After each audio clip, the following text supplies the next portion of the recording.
High বন্ধুরা, কেমন আছো তোমরা? আজকে তোমাদের জন্য নতুন একটা রেসিপি নিয়ে চলে আসছি, কাতলা মাছের কালিয়া। একদম জিভে জল আসার মতো একটা রেসিপি। এমন যদি টকবকে ফুটান্ত একটা ঝোল, দেখতেই তো ভালো লাগে, আর ভাত দিয়ে চটকে মেখে খেতে আরও দুর্দান্ত লাগে। এই কাতলা মাছের কালিয়া রান্নার জন্য পেঁয়াজটা একটু বেশি লাগে। এখানে আমি 4-5টা পেঁয়াজ আর 2টা কাঁচামরিচ খুব ভালোভাবে মিহি করে বেটে নেব।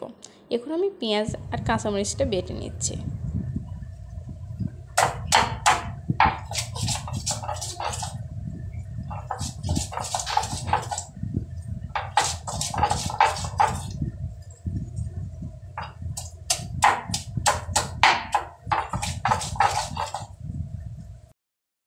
আমার পেঁয়াজটা বেটে নেওয়া শেষ হয়ে গিয়েছে। আমি এখানে 4 পিস মাছের আজকে কালিয়া রান্না করব। এখানে হচ্ছে সামান্য হলুদের গুঁড়া, সামান্য মরিচের গুঁড়া আর লবণ, সেই সাথে 1 টুকরো লেবুর রস দিয়ে মাছগুলো খুব ভালোভাবে মেখে নেব।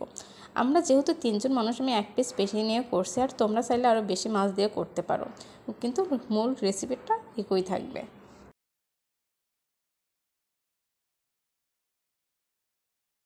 আমি কিন্তু তেলটা খুব ভালোভাবে গরম করে নিয়েছি, এতে করে মাছ তেলে দিলে তলানিতে লেগে ধরবে না।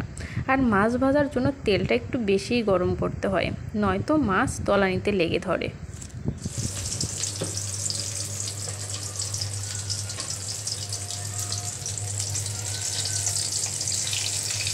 আমার মাছগুলো খুব ভালোভাবে ভাজা শেষ হয়ে গিয়েছে। এখন আমি মাছগুলো একে একে উঠিয়ে নিব।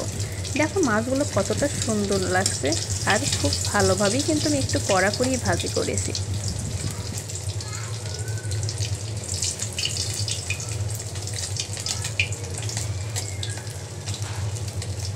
আমি যে তেলে মাছটা ভাজি করেছি ওই তেলেই 1/2 কাপের মতো পেঁয়াজ কুচি দিয়ে দিব। পেঁয়াজটা যখন হালকা ব্রাউন করে ভাজা হয়ে যাবে, তখন আমি সামান্য জিরা ফোড়ন দেব।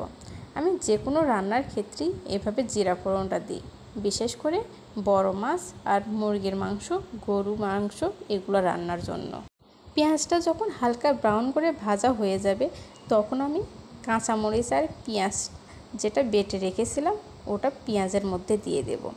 সাথে দিয়ে দিব আদা রসুন বাটা, দিয়ে খুব ভালোভাবে কষিয়ে নেব।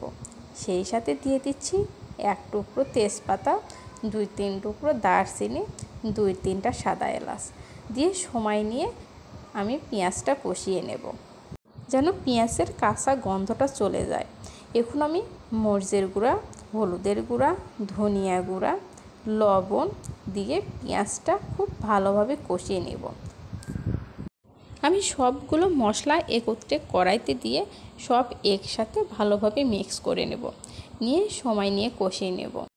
সেই সাথে কাতলা মাছের কালিয়া রান্না করতে তেলটা একটু বেশিই লাগে, আর আমি তেলটা একটু বেশিই দিয়েছি। প্রথমে তো মাছ ভাজার তেলেই মশলাগুলো দিয়েছিলাম, পরবর্তীতে আর একটু তেল দিয়েছি।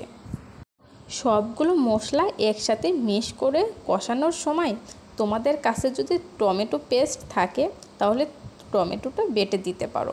আমার কাছে ছিল না বিধায় আমি দিইনি, এর জন্য আমি শেষে টমেটো সসটা ব্যবহার করব, ওই একই কাজ করবে। আমি সবগুলো মশলা ভালোভাবে মিক্স করে ঢাকনা দিয়ে রেখে বসিয়ে নেব 4 থেকে 5 মিনিট। দেখো ঢাকনা খোলার পর কত সুন্দর একটা কালার চলে আসছে, আর এই মশলাটা আস্তে আস্তে কষানোর পর কালারটা আরও সুন্দর আসে। পেঁয়াজের উপরে তেলটা ভেসে ওঠে, দেখতেও সুন্দর লাগে। আমি বারবার ঢাকনা বন্ধ করে আর মাঝে সময় একটু নাড়াচাড়া দিয়ে নিচ্ছিলাম, যেন তলানিতে লেগে না ধরে। আর যে কোনো রান্নায় কষানোর উপর রান্নার স্বাদটা কিন্তু অনেক গুণ বেড়ে যায়। একটা মাছ বা মাংস আমরা যেটাই রান্না করি, যত কষানো যায় ততই স্বাদটা বেড়ে যায়। আমার মশলাগুলো খুব ভালোভাবে কষানো হয়ে গিয়েছে। এখন আমি ভেজে রাখা মাছগুলো দিয়ে দিব। মাছগুলো দিয়ে সামান্য নাড়াচাড়া করে কিছুটা পানি দিয়ে দিব।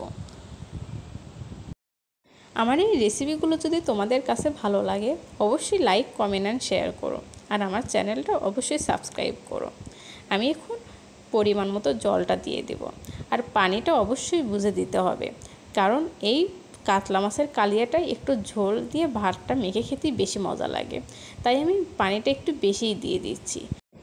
ঝোলটা দেওয়ার পর আমি 4 থেকে 5 মিনিট একটু জাল দিয়ে নেব। জালটা দেওয়া হয়ে গেলে আমি কিছুটা টমেটো সস দিব, দিয়ে ঢাকনা দিয়ে রান্না করব আরও 10 থেকে 15 মিনিট। দেখো ঢাকনা খোলার পর তোমাদের দেখাচ্ছি কতটা সুন্দর দেখাচ্ছে। এবার আমি কিছুটা পেঁয়াজের বেরেস্তা দিয়ে দিব, সেই সাথে দিব ভাজা জিরা গুঁড়া। আর যে কোনো রান্নার শেষে, বিশেষ করে গরুর মাংস, মুরগির মাংস, বড় মাছ রান্নার শেষে ভাজা জিরা গুঁড়া দিলে খুব সুন্দর একটা ঘ্রাণ বের হয় আর খেতেও অনেক বেশি মজা লাগে। এখন মাছটা যেহেতু একটু নরম হয়ে গিয়েছে, আমি আর টাইকা দিয়ে নাড়ব না, এটা কড়াইতে একটু হালকাভাবে দুলিয়ে দেব যেন তলানিতে লেগে না ধরে। যত সময় যাচ্ছে ঝোলটাও ঘন হয়ে আসছে আর দেখতেও বেশ সুন্দর লাগছে। দেখো মাছগুলো কতটা সুন্দর দেখাচ্ছে, আমার তো দেখেই জিভে জল চলে আসছে। আর তোমরা যদি আমার রেসিপিটা ফলো করে বাসায় রান্না করো, আশা করি স্বাদে কোনো অংশে কম হবে না। এটা আমার কাতলা মাছের কালিয়া রান্নার ফাইনাল লুক। দেখো কতটা সুন্দর লাগছে আর তেলটা উপরে ভেসে উঠেছে। এখন আমি দুপুরের খাবারটা খেয়ে নেব। আমি ভাতের পর 1 পিস মাছ, সেই সাথে 1 চামচ ঝোল নেব। দেখো গ্রেভিটা কতটা সুন্দর দেখাচ্ছে আর ভাত দিয়ে চটকে মেখে খেতে তো দুর্দান্ত লেগেছে। সেই সাথে বাসায় গেস্ট আসলে এমন একটা রেসিপি করলে কিন্তু দারুণ হবে। আজকের মতো বিদায় নিচ্ছি, আল্লাহ হাফেজ।